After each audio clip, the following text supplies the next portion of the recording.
Olá, hoje vamos falar um pouquinho sobre o termo casamento espiritual ou casamento místico ou teologia nupcial.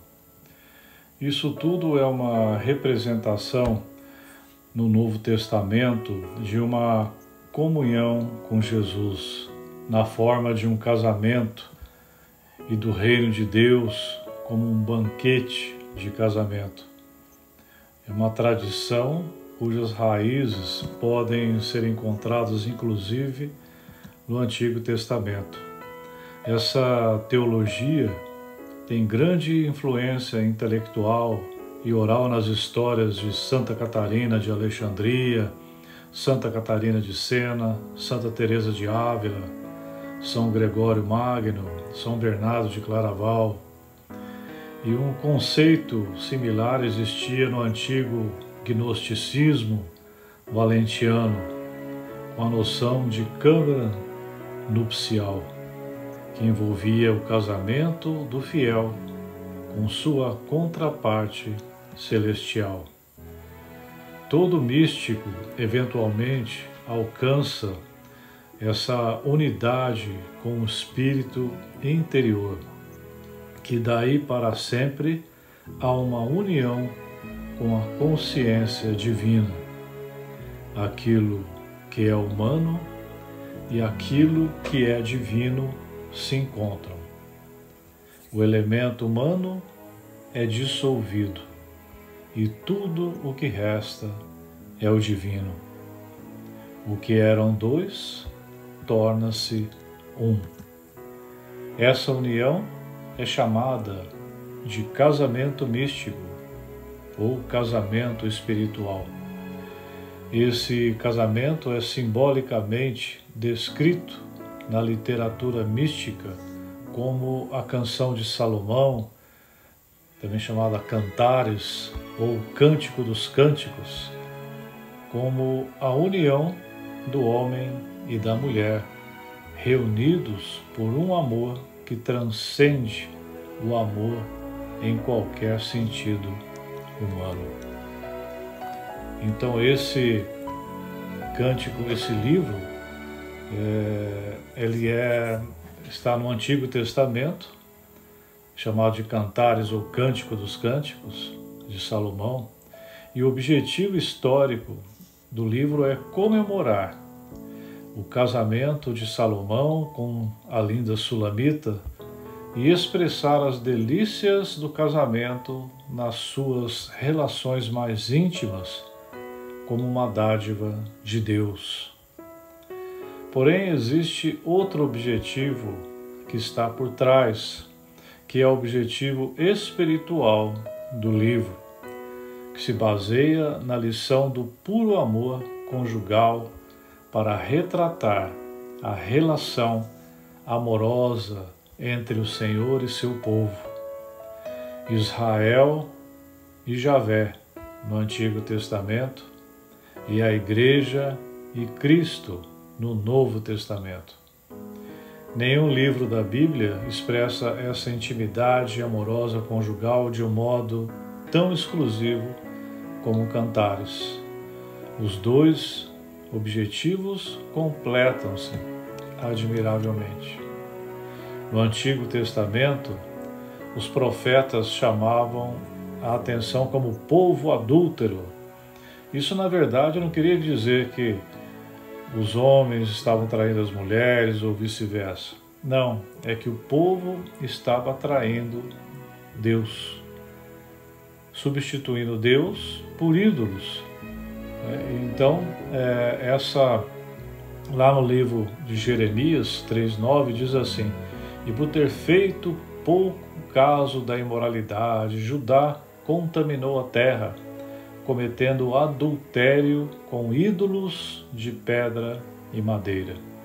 Então, quando o povo cometia um adultério, era adultério com Deus, porque eles decidiram seguir a ídolos no lugar de Deus. Hoje, o maior ídolo em que está predominando na humanidade é o si mesmo. É um ser humano hoje que é um ser humano frágil, que não consegue enfrentar nem pequenas frustrações, vive fugindo da dor e buscando prazer para se remediar. É o ser humano que se acha Deus. Esse ser humano frágil que decide não seguir a Deus, mas seguir a si mesmo.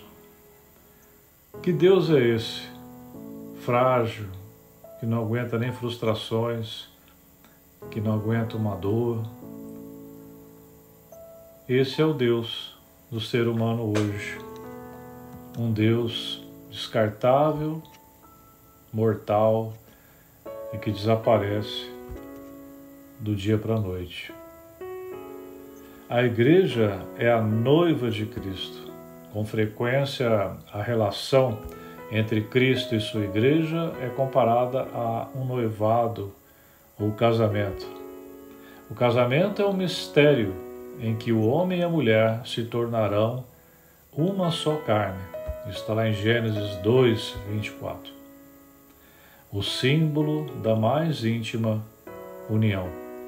Assim, Cristo é denominado o noivo que convida os seus para a festa de casamento, que aguarda as virgens que preparam óleo para suas lâmpadas e que voltará para recepcionar a igreja, a Jerusalém celeste, como uma noiva adornada para o seu marido.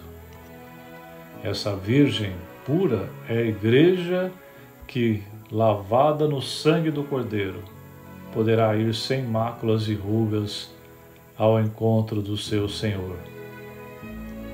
Você já pensou se você faz parte dessa igreja? E quando eu falo igreja, a igreja com I maiúscula, a igreja invisível, a igreja formada pelos cristãos realmente nascidos de novo, que tiveram a metanoia, e não uma igreja de tijolos. Lá em 2 Coríntios 11, 2, Paulo diz: o zelo que tenho por vocês é um zelo que vem de Deus. E os prometi a um único marido, Cristo, querendo apresentá-los a Ele como uma virgem pura. Olha só o que Paulo disse em 2 Coríntios. Assim também em Cristo, que somos muitos formados um corpo, e cada membro está ligado a todos os outros. A igreja também é o corpo de Cristo. Essa figura é o mais elevado grau de comparação em relação à unidade entre Cristo e a igreja. Cristo é a cabeça, a igreja é a totalidade dos seus membros. Ambos pertencem inseparavelmente um ao outro. Cristo não pretende existir sem a igreja, e a igreja não consegue existir sem Cristo. Em muitos ensinamentos espirituais, os nomes dos discípulos são mudados em um certo ponto de seu desenvolvimento. Seus antigos nomes os identificam com um corpo físico e uma ancestralidade humana.